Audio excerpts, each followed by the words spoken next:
राम मंदिर क्यों कह रहे हो? क्यों कह रहे हो राम मंदिर? काहे के लिए राम मंदिर बनवा दिया? राम मंदिर किसके ऊपर बनवाया है बताओ?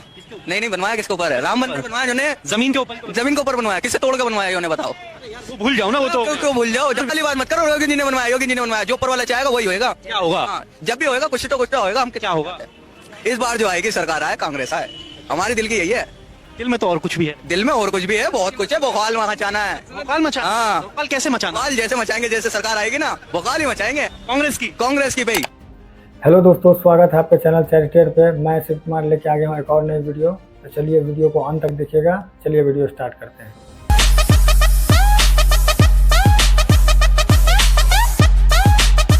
आप बताइए क्या मतलब? आप खुद मुस्लिम है, मैम बोल रही है कि ये अत्याचार कर रहे हैं, अमित शाह मोदी जी अत्याचार कर रहे हैं मुस्लिमों को। भाई कोई अत्याचार नहीं हो रहा। कारोबार को बढ़ावा मिल रहा है। जितना हमारे यूपी में महिला सेफ हैं, उतना मैं समझता हूँ कोई सेफ नहीं। मुस्लिमों के साथ भेदभाव वाली बात, भेदभाव उसके खिलाफ है कि भाई आदमी, मैं मुसलमान हूँ, इंडिया में रहकर मैं कहूँ पाकिस्तान जिंदाबाद, तो भेदभाव यहाँ होगा। उसके लिए भेदभाव है। अगर मैं हिंदुस्तान में रहूंगा तो हिंदुस्तान का गुण गाने चाहिए। यही नहीं, अभी और सुनिए। हिंदू मुस्लिम एक दूसरे का विरोधी होना हो, हिंदू का विरोधी है। उसको बड़ी पीड़ा है। उसको एक्चुअली में क्या अच्छा लगा था? बम धमाके अच्छे लगते थे। सेना को पत्थर मारने वाले पत्थरबाज अच्छे लगते थे। एम्स 1947 से 2003 तक एक बना हुआ अच्छा लगता था। आज 22 एम्स अच्छे नहीं लगते। आज IIT अच्छे नहीं लगते। आज 41 वंदे भारत ट्रेनें अच्छी नहीं लगती। आज विश्व के ऊपर जो संबंध। आंटी सुन तो लो, आंटी सुनो, अच्छी बात है। अंकल सब गलत है। तुम्हें पैसा दीदी, अगर महिलाओं के साथ मिसबिहेव होता है वो आप एक्सेप्ट करेंगी? अरे बताइए। गुड बाय गया। तो मैं पूछ सकता हूँ किस मुद्दे पर वोट किया? बिल्कुल पूछ सकते हैं। डर पहले किस माता चीज जी का? से बात करते हैं। मैं भाजपा को वोट दी हूँ। आज जब भाजपा दो पार्टी थी तब से मैं वोट देती हूँ। हालांकि मैं पार्टी नहीं पूछता, मैं मुद्दा पूछ रहा नहीं, हूँ। मैं कुल बताऊंगी हाँ, आपको। हाँ। ये बताइए, बेरोजगारी है, महंगाई है, तो महंगाई कौन आएगा खत्म कर देगा?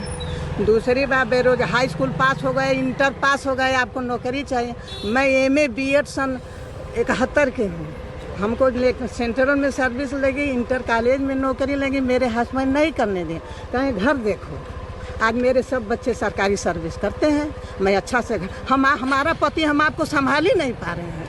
अब पूरा देश संभालना एक आदमी कैसे? बिगड़ा हुआ व्यवस्था कैसे बनेगा भाई? तो सब सही चल रहा है, अच्छा चल रहा है, एकदम सही चल रहा है। कोई समस्या नहीं है। महंगाई, बेरोजगार कोई समस्या। महंगाई है, लेकिन महंगाई ऐसे थोड़े खत्म हो जाएगा। हाँ। महंगाई के लिए हम भी ध्यान दें, आप भी ध्यान, सब अरे ध्यान तो दें। तेल का कीमत ज्यादा है तो हम कैसे पेट्रोल और डीजल कम कर दें? भाई, बताइए। अच्छा 400-200 रुपए तो हम 100 रुपए कैसे कर दें? आपके घर, अगर गैस अगर 1000 का तो हम कहाँ से? अच्छा बताइए, आपके घर पैदा होता है, सबके घर लेकिन पहुँचाएंगे। मोदी जी तो अच्छे दिन बोले थे ना। सवाल इसलिए होता है कि उन्होंने कहा था अच्छे दिन, वही ये सब गिनाए थे। डीजल पेट्रोल वही गिनाए थे। आपके पास बिगड़ी हुई व्यवस्था को बनाने में टाइम लगेगा। 10 साल अभी काम है। 100 लोहार 1 सोनार, सब बिगड़ी हुई व्यवस्था को बनाने में टाइम लगता है। 10 साल कम पड़े, 60 साल कम पड़े, 75 साल कम पड़े, 10 साल कम पड़े, 60 साल कम पड़े, 75 साल कम पड़े। इन जैसे चाटने वाले पत्रकार ये सोचते हैं कि पब्लिक बेवकूफ़ है और पब्लिक के मुंह में हाथ डाल करके अगर हम निकलवाने की कोशिश करेंगे कोई बात तो निकाल लेंगे। लेकिन इनको पता नहीं है कि पब्लिक है भाई, सब जानती है। और ये देखिए राहुल गांधी, और ये देखिए राहुल गांधी, राहुल जी, ये देखिए राहुल जी, और उन्होंने हाथ हिलाकर वेव किया हमारे कैमरे पर। राहुल जी आपको देख पा रहे होंगे। राहुल जी को भाई कितने इन लोग कम पढ़े लिखे हैं लोग। जिस समय बाबरी मस्जिद गिराई गई, ये लोग इल्जाम लगाते हैं बीजेपी को, जबकि उस समय केंद्र में कांग्रेस की सरकार थी। भैया 13 लाख फौज थी। अगर केंद्र सरकार चाहेगी तो पत्ती नहीं हिला पाएंगे। मस्जिद गिराने की तो बातें छोड़ दीजिए। इनडायरेक्टली कांग्रेस का हाथ था, लेकिन कांग्रेस जानती है कि लोग कम पढ़ा लिखल। कांग्रेस ही आएगी, कांग्रेस आएगी। सब सपने सजाए बैठे हैं सुहाग रात के, सपने सजाए बैठे हैं सुहाग रात के, दुल्हन भगा के ले जाएंगे 2 लौंडे गुजरात के। ये कितनी बड़ी बेअक्ली की बात है, ये कितनी बड़ी बदअक्ली की बात है कि लोग अपनी बहन से निकाह न करें और दूसरे की बहन बेटी के साथ निकाह कर लें। जबकि बहन अपने भाई के मिजाज को जानती है, उसके मिजाज से वाकिफ है। वो जानती है मेरे भाई का गुस्सा कब आता है, वो जानती है कि मेरे भाई का गुस्सा कैसे दूर होता है। एक बहन अपने भाई के मिजाज से अच्छी तरह वाकिफ है। वो खूबसूरत भी है, वो हसीन है और जमील भी है। लेकिन ये कितनी बड़ी बदअक्ली की बात है कि एक भाई अपनी खूबसूरत बहन को और हम मिजाज बहन को छोड़कर दूसरे की बहन से शादी कर लेता है और अपनी बहन को किसी दूसरे के हवाले कर देता है। यार इस मौलाना को, मदरसे छाप मौलाना को क्या कहेंगे आप? फिर इनके मदरसे छाप जो चेले चपाटी होते हैं वो कहते हैं हमारे मजहब की खूबसूरतियाँ। अरे यार, ये कौन सी खूबसूरतियाँ हैं? हूँ मैं रिटायर्ड। आप जब आर्मी से हैं तो ये बता दीजिए पिछले 10 सालों में आर्मी में कितना परिवर्तन, कितनी मजबूत हुई, कितनी? पिछले 10 सालों में जो काम हुआ वो पिछले 70 सालों में नहीं हुआ। क्या बात कर रहे हैं? मैं जो बात कर रहा हूँ वो हिंदुस्तान की सही बात कर रहा हूँ। और उन नमक हरामों ने देश को बेच दिया था 70 सालों में, जो 10 साल में मोदी जी ने जिंदा कर दिया है। विदेश के जितना राष्ट्राध्यक्ष है अपने देश के मान सम्मान और सम्मानित किया है। कोई ऐसा प्रधानमंत्री नहीं हुआ है। इंदिरा गांधी भी नहीं। अरे वो तो बहुत देश के बंटवारे में 71 में हमने जीता पाकिस्तान दे दिया उसने। ननकाना साहब वगैरह सब चला गया, टेबल पर बैठ करके ले गया भुट्टो।